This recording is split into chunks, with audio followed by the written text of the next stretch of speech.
Hello friends, मैं हूं दिनेश खंडेलवाल और आप सभी का बहुत बहुत स्वागत करता हूं आपके अपने YouTube चैनल में जिसका नाम है द इंग्लिश मॉन्क।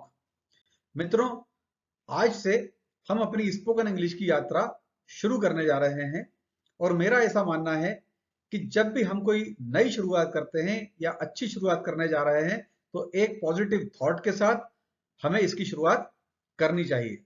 तो जैसा कि आपके सामने लिखा हुआ है, थॉट ऑफ द डे, यानी कि आज का विचार। तो देखते हैं आज का विचार क्या है।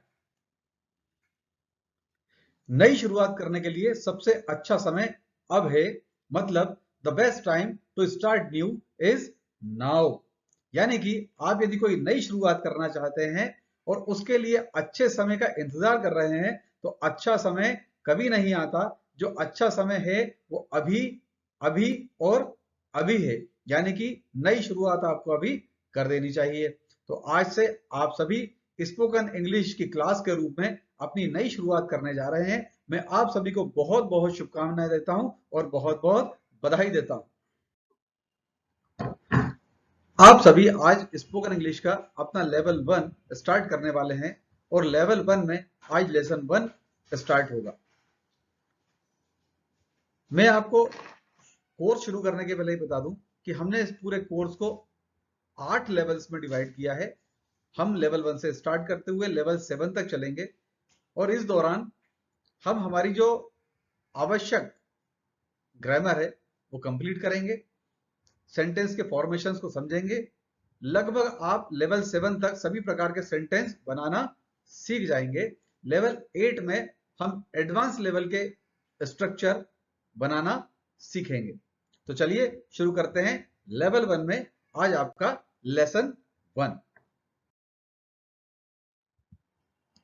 तो जैसा कि आप अपने सामने देख रहे हैं, लिखा हुआ है ग्रामर या व्याकरण। मित्रों, किसी भी भाषा को सीखने के लिए, चाहे वो हिंदी हो, चाहे वो इंग्लिश हो, चाहे वो संस्कृत हो, चाहे वो मराठी हो, चाहे वो तमिल हो, तेलुगु हो, फ्रेंच हो, जापानीज हो, कोई भी भाषा हो, किसी भी भाषा को सीखने के लिए एक बेसिक ग्रामर या सामान्य व्याकरण का ज्ञान होना बहुत ही आवश्यक है। चाहे हम एडवांस लेवल की ग्रामर ना सीखें, परंतु फिर भी बोलचाल के लिए हमें बेसिक ग्रामर पता होना चाहिए। ग्रामर का काम क्या होता है मित्रों? ग्रामर का काम होता है एक अच्छे सेंटेंस का, एक अच्छे वाक्य का निर्माण करना। क्योंकि जितनी भी भाषाएं बोली जाती है वो किसी वाक्य में या किसी सेंटेंस के रूप में बोली जाती है। अब सेंटेंस क्या होता है? A sentence is a group of words which makes a complete sense. यानी शब्दों का एक समूह जिसका पूर्ण अर्थ निकलता हो वो वाक्य कहलाता है। शब्दों का एक समूह यानी कि अलग अलग शब्दों को जोड़ करके बनाया गया एक ग्रुप जिसका कि पूर्ण अर्थ निकलता हो। जैसे कि राम एक लड़का है, यह एक पूर्ण वाक्य है। अब यदि इस वाक्य को मैं ऐसे कहूं, हे लड़का एक राम, तो क्या इसका वो अर्थ निकलेगा? नहीं निकलेगा। इसीलिए ग्रामर हमें यह सिखाती है कि किस शब्द को किस जगह पर जोड़ा जाना चाहिए जिसकी वजह से आपका वाक्य, आपका सेंटेंस, आपकी भाषा इफेक्टिव बने, अच्छी बने। इसलिए यदि हम ग्रामर के साथ अपनी भाषा को प्रयोग में लेकर के आएंगे तो हमारी भाषा निश्चित रूप से बहुत अच्छी होगी।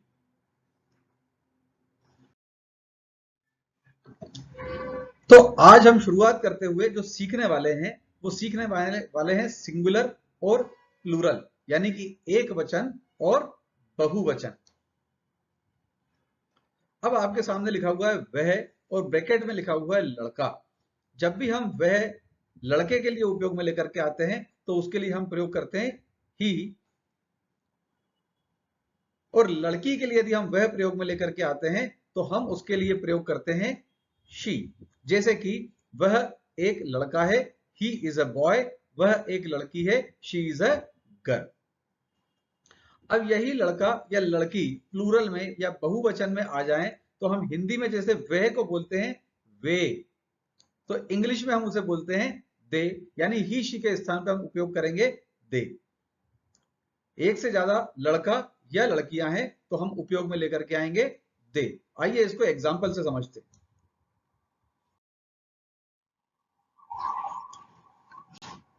आपके सामने लिखा है वह एक लड़का है, जैसा कि अभी हमने पहले पढ़ा, लड़के के लिए यदि वह आएगा तो हम उसके लिए उपयोग करेंगे ही, सेंटेंस बनेगा ही इज अ बॉय। दूसरा सेंटेंस देखते हैं। दूसरा सेंटेंस में लिखा है वह एक लड़की है। यदि लड़की है तो बाकी का सेंटेंस वैसे का वैसा रहेगा, हम उपयोग करेंगे शी इज अ गर्ल। अब अगला सेंटेंस, वे लड़के हैं यानी कि एक से ज्यादा हैं, तो हम उपयोग करेंगे दे आर बॉयज। और उसके बाद अगला सेंटेंस लिखा है वे लड़कियां हैं यानी एक से ज्यादा लड़कियां हैं, तो हम उपयोग करेंगे दे आर गर्ल्स। जब भी सिंगुलर होगा ही या शी तो हम उसके साथ उपयोग करेंगे इज, यानी he is a boy, she is a girl. लेकिन जैसे ही प्लूरल में जाएंगे यानी एक से ज्यादा और दे का उपयोग करेंगे तो उसके साथ हम लिखेंगे are, they are boys, they are girls. आइए अगला सेंटेंस देखते हैं। वे डॉक्टर्स हैं। अब हमने लड़का पढ़ा, हमने लड़की पढ़ लिया, एक से ज्यादा है वो पढ़ लिया, लेकिन यदि डॉक्टर्स आ गए, इंजीनियर्स आ गए, स्टूडेंट्स आ गए, तब हम कैसे प्रयोग करेंगे? तो डॉक्टर्स, इंजीनियर्स, स्टूडेंट्स या और भी कुछ, क्योंकि ये इंसान ही होते हैं तो इनके साथ भी हम ही, शी या दे ही उपयोग करेंगे। इस सेंटेंस में डॉक्टर्स यानी एक से ज्यादा डॉक्टर की बात हो रही है, तो हम यहां पर बोलेंगे दे आर डॉक्टर्स। यदि एक डॉक्टर होता और वो लड़का होता तो हम बोलते ही इज ए डॉक्टर, यदि लड़की होती तो हम बोलते शी इज ए डॉक्टर। और लिखा है वे डॉक्टर से, हो सकता है कि वे लड़के ही लड़के हों, हो सकता है वे लड़कियां ही लड़कियां हों, और ये भी हो सकता है कि ग्रुप के अंदर लड़के और लड़कियां मिक्स हों मगर एक से ज्यादा हैं, तो हम उपयोग करेंगे दे आर डॉक्टर्स। आगे चलते हैं। यह के लिए हम इंग्लिश में यूज करते हैं दिस। जैसे कि मान लीजिए मेरे हाथ में ये मोबाइल है और मैं ये कहता हूं कि यह एक मोबाइल है, तो हम उपयोग करेंगे दिस इज अ मोबाइल। अब यही मोबाइल यदि एक से ज्यादा हो जाए तो हम उसके लिए हिंदी में यूज करते हैं दे, और इंग्लिश में दिस के स्थान पर करते हैं दीज, यानी दीज आर मोबाइल्स। इसके बाद मान लीजिए कि यही मोबाइल मुझसे थोड़ी दूरी पर है, तो मैं क्या कहूंगा कि वह एक मोबाइल है। यह की जगह पर हम क्या बोलेंगे? वह। अभी थोड़ी देर पहले हमने देखा वह के लिए हमने ही यूज किया, वह के लिए, लड़कियों के लिए हमने शी यूज किया। मगर यहां पर जब आता है वह, यानी ये निर्जीव चीजों के लिए या किसी वस्तु के लिए उपयोग में लाया जा रहा है, तो हम इस वह के साथ यूज करेंगे दैट। जैसे मान लीजिए कि मैं कहूं कि वह एक मोबाइल है, तो दैट इज अ मोबाइल।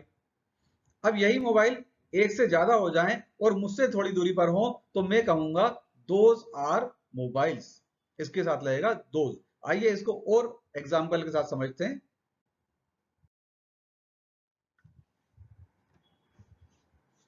आपके सामने लिखा है यह एक किताब है, यानी किताब की बात हो रही है और एक किताब है, हम कहेंगे दिस इज अ बुक। दूसरा सेंटेंस, वह एक किताब है, यानी कि यह किताब यहां ना होकर के मुझसे थोड़ी दूरी पर है और एक है, हम इसके लिए उपयोग करेंगे दैट इज अ बुक। अगला सेंटेंस देखते हैं। ये पुस्तकें हैं, यानी एक से ज्यादा हैं और यहीं के मेरे पास हैं, हम इसके लिए उपयोग करेंगे दीज आर बुक्स। अगला सेंटेंस, वे पुस्तकें हैं, यानी कि एक से ज्यादा पुस्तकें हैं और मुझसे थोड़ी दूरी पर हैं, तो हम उपयोग करेंगे इसके लिए दोज आर बुक्स। उम्मीद करता हूं कि आपको जितना अभी मैंने बताया है उतना समझ में आ गया होगा। अब मैं यहां पर आपको प्रैक्टिस सेंटेंस देने वाला हूं, तो इन सभी सेंटेंसेस को आप हिंदी में लिखेंगे और इंग्लिश के सेंटेंस के लिए आगे जगह छोड़ेंगे जहां पर इंग्लिश का सेंटेंस आपको खुद बनाना है। इसके पहले यदि मैंने जितना भी पढ़ाया है, यदि इसके आपने नोट्स नहीं बनाए हैं, तो मेरा आपसे ये कहना है कि उन सभी के पहले नोट्स बना लीजिए, उसके बाद प्रैक्टिस स्टार्ट कीजिए। यदि आपने नोट्स बना लिए हैं तो चलिए हम यहां से शुरू करते हैं। यह एक घड़ी है, लिखते जाइएगा। वह एक पुस्तक है, हिंदी में सेंटेंस लिखें और इंग्लिश के लिए जगह छोड़ दें।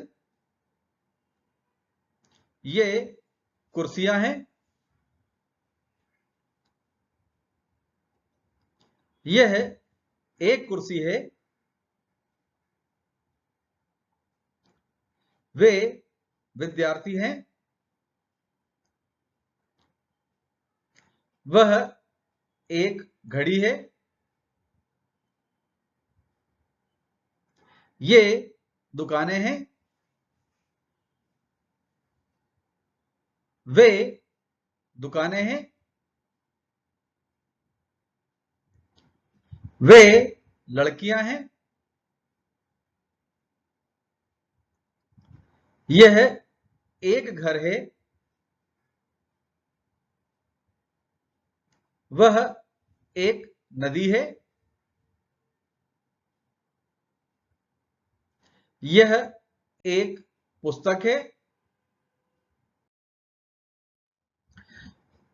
अब आपको ये सारे सेंटेंस बनाने हैं। आप चाहें तो यहां पर इस वीडियो को पॉज कर सकते हैं। चाहें तो जो मैंने पिछला आपको पढ़ाया है उसको एक बार, दो बार, तीन बार, जितनी बार देखना चाहें वो देख सकते हैं। यदि आपने नोट्स बनाए हैं तो उन नोट्स को देख करके भी इन सेंटेंसेस को आप बना सकते हैं। जब ये सेंटेंसेस आपके बन जाएंगे तब हम यहां से आगे बढ़ेंगे, यानी कि जो सेंटेंस आपने बनाए हैं उनको अब हम चेक करेंगे। यहां पे मैं आपको सही सेंटेंस बताऊंगा कि जो आपने सेंटेंस बनाए हैं वो सही बने हैं या नहीं। तो इस वीडियो को आप पॉज कर लीजिए और अब यहां से हम शुरू करेंगे चेक करना, यानी जिन लोगों ने सेंटेंस बना लिया है उन्हें मैं चेक करवाने जा रहा हूं। आइए शुरू करते हैं। यह एक घड़ी है। This is a watch. वह एक पुस्तक है। That is a book. ये कुर्सियां हैं। These are chairs. यह एक कुर्सी है। This is a chair. वे विद्यार्थी हैं। They are students. वह एक घड़ी है। That is a watch. ये दुकानें हैं। These are shops. वे दुकानें हैं। Those are shops. वे लड़कियां हैं। They are girls. यह एक घर है। This is a house. वह एक नदी है। That is a river. यह एक पुस्तक है। This is a book.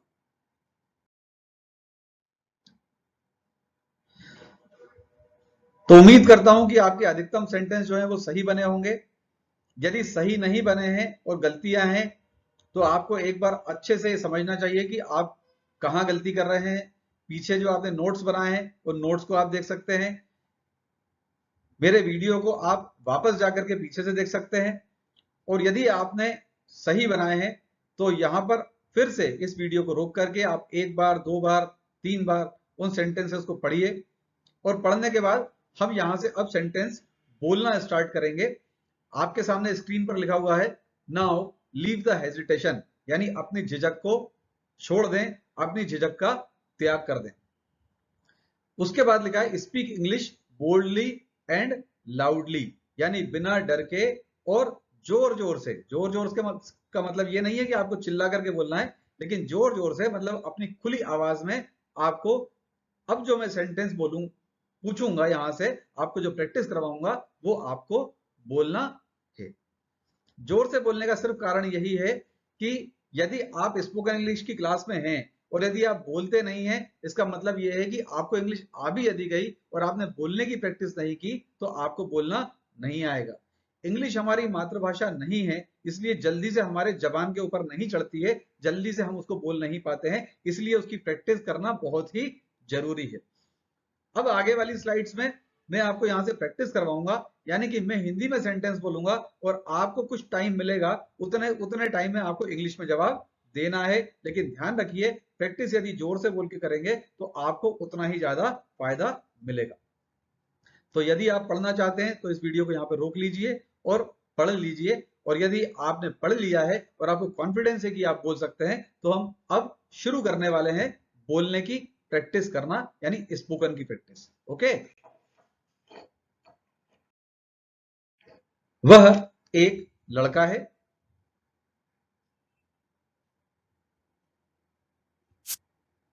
He is a boy, वह एक लड़की है।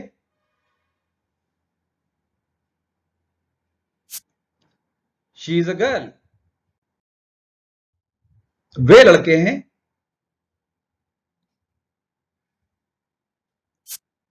दे आर बॉयज, वे लड़कियां हैं।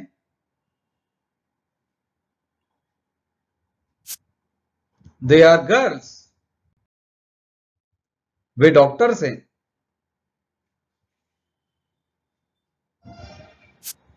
दे आर डॉक्टर्स, यह एक किताब है।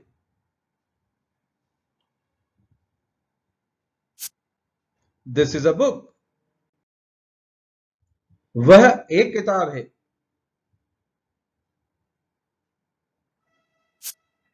दैट इज अ बुक, ये पुस्तकें हैं।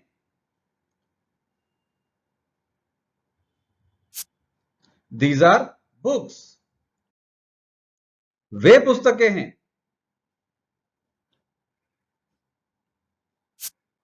दोज आर बुक्स, यह एक घड़ी है।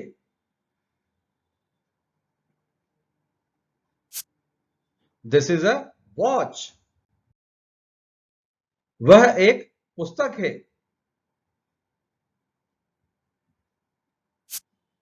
दैट इज अ बुक, ये कुर्सियां हैं।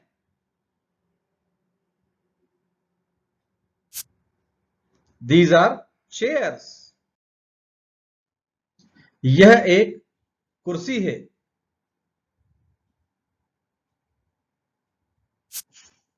दिस इज अ चेयर, वे विद्यार्थी हैं।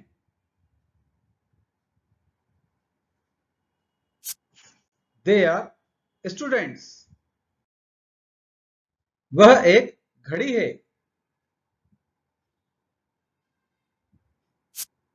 दैट इज अ वॉच, वह एक लड़की है। शी इज अ गर्ल, वे लड़कियां हैं। दे आर गर्ल्स, वे डॉक्टर्स हैं। दे आर डॉक्टर्स, यह एक किताब है। दिस इज अ बुक, ये पुस्तकें हैं। दीज आर बुक्स, वे पुस्तकें हैं। दोज आर बुक्स, वह एक पुस्तक है। दैट इज अ बुक, ये कुर्सियां हैं।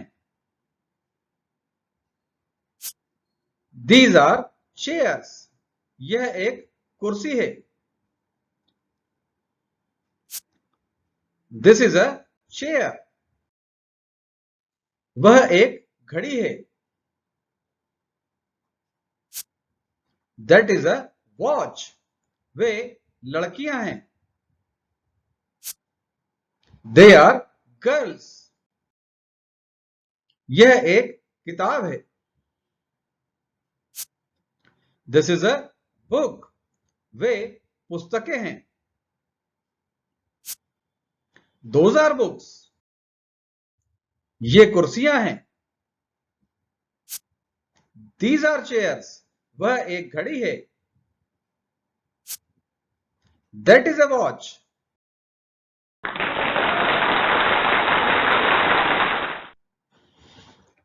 तो आप सभी लोगों को बहुत बहुत बधाई, उन लोगों को जिन लोगों ने ये सारे सेंटेंस बड़े अच्छे से बोले और आप सारे सेंटेंसेस को बोल पाए। मेरा आप सभी लोगों से ये कहना है, ये सलाह है कि यदि आप लोग अभी ये सेंटेंस में यदि मिस्टेक कर रहे हैं, आप नहीं बोल पाए हैं, तो एक बार, दो बार, तीन बार, चार बार, जितनी बार भी हो सके इसकी आप प्रैक्टिस कीजिए। कोशिश कीजिए कि इसमें कम से कम गलतियां हों। आप लेसन 1 से लेसन 2 पर तभी जाइए जब इसमें आपकी गलतियां लगभग ना के बराबर हो जाएं। एक आध यदि गलती हो रही है तो एक अलग बात है, वरना फिर भी मेरा यह कहना है कि जब गलतियां ना हो तब लेसन 2 पर आगे बढ़ें। आप में से जिन भी लोगों ने अभी तक चैनल को सब्सक्राइब नहीं किया है, कृपया करके इसे सब्सक्राइब करें और इसके साथ लगे हुए बेल आइकॉन को दबा दें। मिलते हैं हम लेसन 2 में। Thank you so much.